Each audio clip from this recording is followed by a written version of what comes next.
Tidbits from TNT, Friday morning, February 28, 2025. Listen to the full version on the official dinarreport.com website and become our supporter on Patreon. Tishwash. Within hours, the region's oil will be re-exported through SOMO. The Ministry of Oil announced today, Friday, that the coming hours will witness the re-export of Kurdistan region oil through the State Oil Marketing Company, SOMO. Deputy Prime Minister for Energy Affairs and Minister of Oil, Eng. Hayyan Abdul Ghani al-Sawad, is visiting Khor al-Zubair port to see the gas pipeline connection operations, she said in a statement. The minister confirmed, according to the statement, that Iraq will announce in the coming hours the commencement of the region's oil export operations through the State Oil Marketing Company, SOMO, via the Turkish port of Ceyhan at an initial rate of 185,000 barrels, gradually increasing to reach the capacity specified in the general federal budget. Tishwash. From safe internet to smart systems, Iraq enters the digital revolution era with steady steps. The financial advisor to the Prime Minister, Mazhar Mohammad Saleh, confirmed that Iraq is moving steadily towards achieving a major digital renaissance, based on a set of foundations that support this trend. Saleh explained to Euphrates News Agency, the most prominent of these foundations is the progress achieved in two types of infrastructure. He explained that the first category is represented by the advanced technological infrastructure. Whether through secure and strong internet networks or digital payment systems that work effectively and efficiently in parallel with each other. Saleh continued, as for the other category, it is the advanced legal infrastructure that provides protection for the rights of users, operators, and the public right against electronic and financial crimes arising from the digital transformation.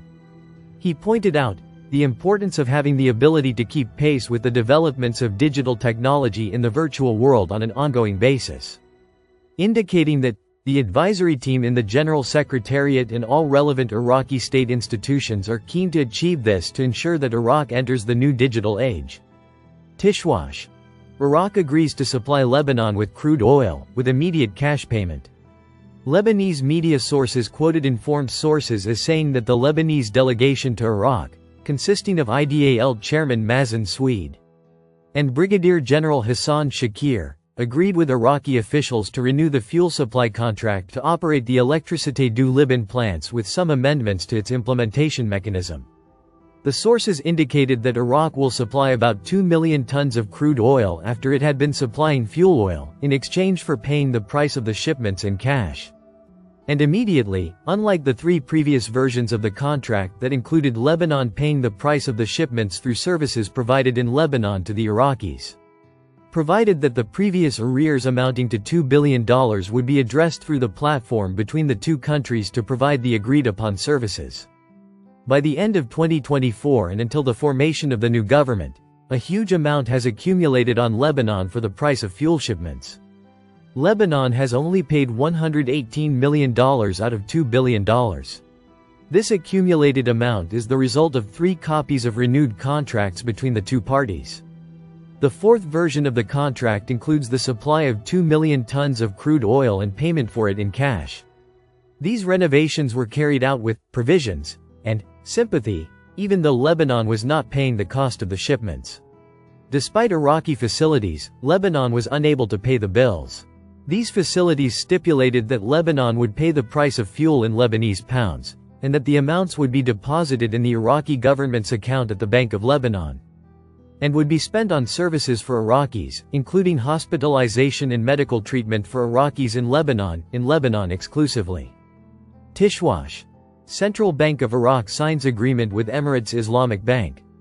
The Central Bank of Iraq announced the signing of a banking agreement with Emirates Islamic Bank, which is considered one of the highest-rated Islamic banks, and is rated A+, according to the International Fitch Agency.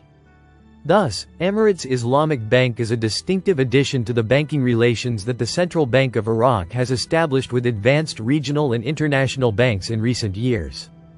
The agreement includes joint cooperation on several axes, the most important of which are exchange of experiences in the field of developing the Islamic banking sector, providing payment services in UAE dirhams to Iraqi banks and expanding their correspondent accounts network, cooperation between Iraqi banks and Emirates Islamic Bank, under the supervision and support of the Central Bank of Iraq, to formulate a mechanism that will allow individual customers of Iraqi banks in the near future to invest, partially, in Islamic bonds issued by Emirates Islamic Bank or other issuers with a similar credit rating in the United Arab Emirates. It is noteworthy that the Central Bank of Iraq announced in August of last year the start of a new phase of foreign transfer operations in a step aimed at enhancing the diversity of currencies and facilitating international transfer operations. This announcement came after reaching an agreement on the mechanisms for regulating dealings in the euro, the Chinese yuan, the Indian rupee, the UAE dirham, and other global currencies. Listen to the full version on the official dinarreport.com website and become our supporter on Patreon. Source: dinarrecaps.com